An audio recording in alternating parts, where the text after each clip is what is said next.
Hi, I'm Neil Beck. I was a doctor in Perth, Western Australia for 53 years, and in that time I found that the people who suffered most and got the worst treatment were people who they were never going to help all the people with mental health problems. Because the mental health tools were weak. There were only two. They were medicines, which had two weaknesses, and talk therapy, which had two big weaknesses.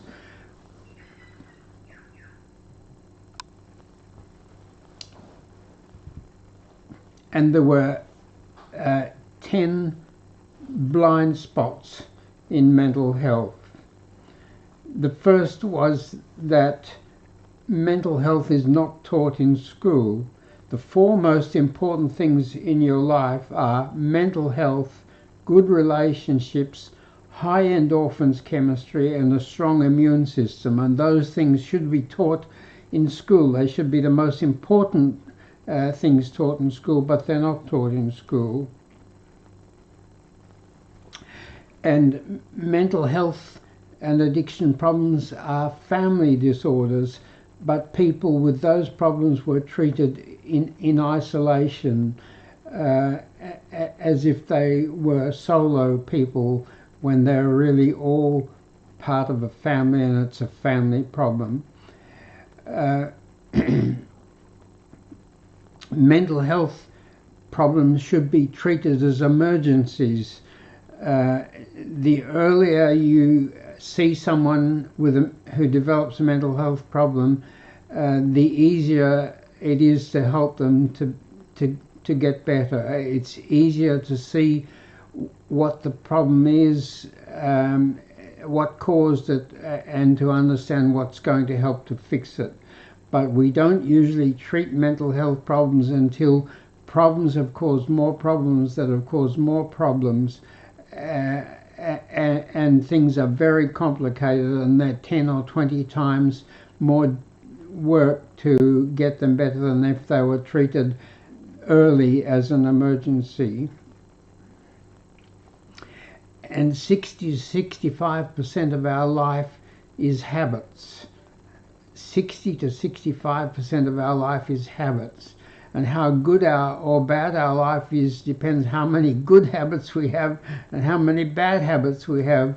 And one of the most important things people should learn, they should learn it in school, is how to make good habits and how to break bad habits. But habits don't seem to get mentioned in mental health and addiction. People should be taught what they need to have a better life, but instead of that we focus on giving them a diagnosis.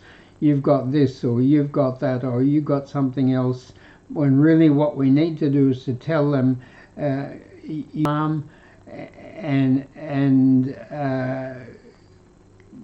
more focused. You need to learn to be cheerful. You need to learn to start the day well.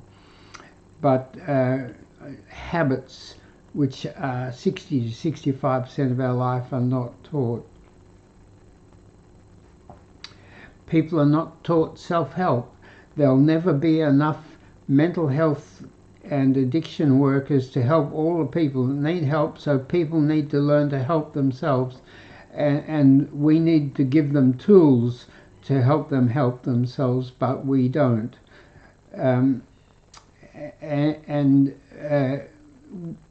We need to find, in my experience, people who understand why they've got a mental health problem, how it started, what caused it, do much better than people who don't know what caused it. But we don't teach people to find causes. We don't look for causes. Nothing happens without causes.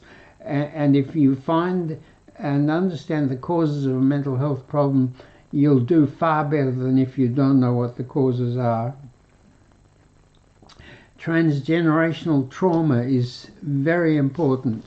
If a tragedy occurs for someone, some terrible experience or accident or illness or social problem, that can often affect their children and their grandchildren and even their great-grandchildren.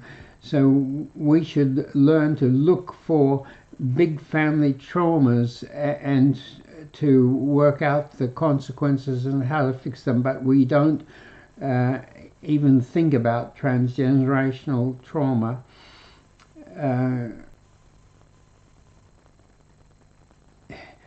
We tend to focus on who's to blame for this problem, when